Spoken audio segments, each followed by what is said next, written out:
Lando.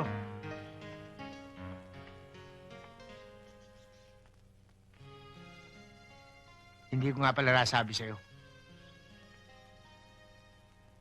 Madaling umusok yan si ma'am. Pag nagalit yan, parang Armalite na ang bunganga niya, wala nang tigil. Kanina pa kami nakikinig sa inyo dito eh. Pero tama yung ginawa mo. Hindi ka na sumagot. Maya-maya lang tanggal na ang init ng ulo ni Ma'am. Mabait naman talaga si Ma'am eh. Hindi naman dating ganun yun eh. Nagbago lang yan nung mamatay si Sir Johnny. Yung asawa niya, naging diskumpiyado sa mga tao. Laging high blood.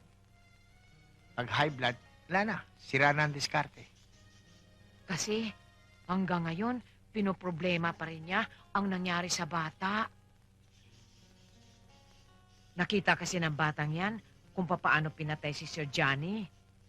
Kaya mula noon, wala na siyang kibo at lagi na lang malungkot. Siguro, kung babalik ang dating sigla ni JR, mababawasan na rin yung nervyos ni Ma'am. Kawawa naman. Nagkaroon ng tramo yung mag-ina. Trauma.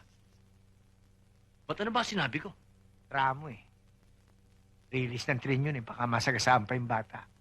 Hindi. Trauma yung sinabi ko.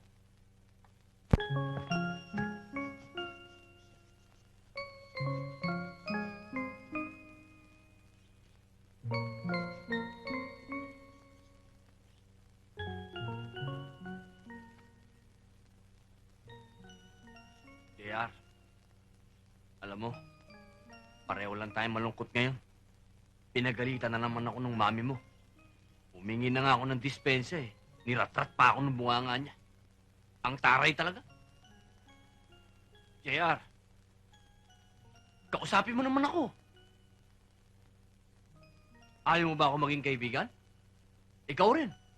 Kapag ka natuyuan ka ng laway, ha? Hindi kita ikukuha ng malamig na tubig. Yung punong-puno ng yelo. JR.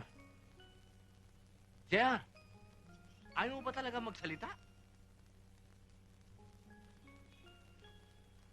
O sige, ganito na lang. Tingnan mo na lang ako. Ha? Kapag tiningnan mo kung ibig sabihin nun, babatiin ko na ang mami mo. Ha? Kapag hindi mo naman ako tiningnan, ang ibig sabihin nun, kahit kailan, hindi ko na siya babatiin. Ni sulyap! Yung mami mong nagbabahay ko ba mga kilay? JR, ha? Bibilang ako. Umpisahan ko na. 1, 2, 2 at kalahati. JR, 2 at kalahati na. Tat. Oh, ha? Ano ibig sabihin yan? Eh di, magkaibigan na tayo. Ha? Tignan mo nga. Ang ganda-ganda mong lalaki. Parehong-pareho tayo. Tignan mo yung ilong mo. Oh, pareho-pareho tayo. Para sagasaan ng tangke. Lando, Ma'am? matinuyang anak ko, ha? Good boy yan. Baka naman gawin mong bad boy.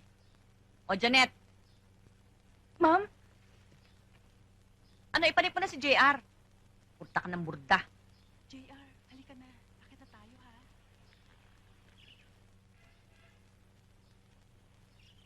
JR, nakasmile ka na. Oo nga eh. Sana araw-araw ganyan ka. Tingnan mo, ang gwapo-gwapo mo. Asong salongga ang arrive. Wow!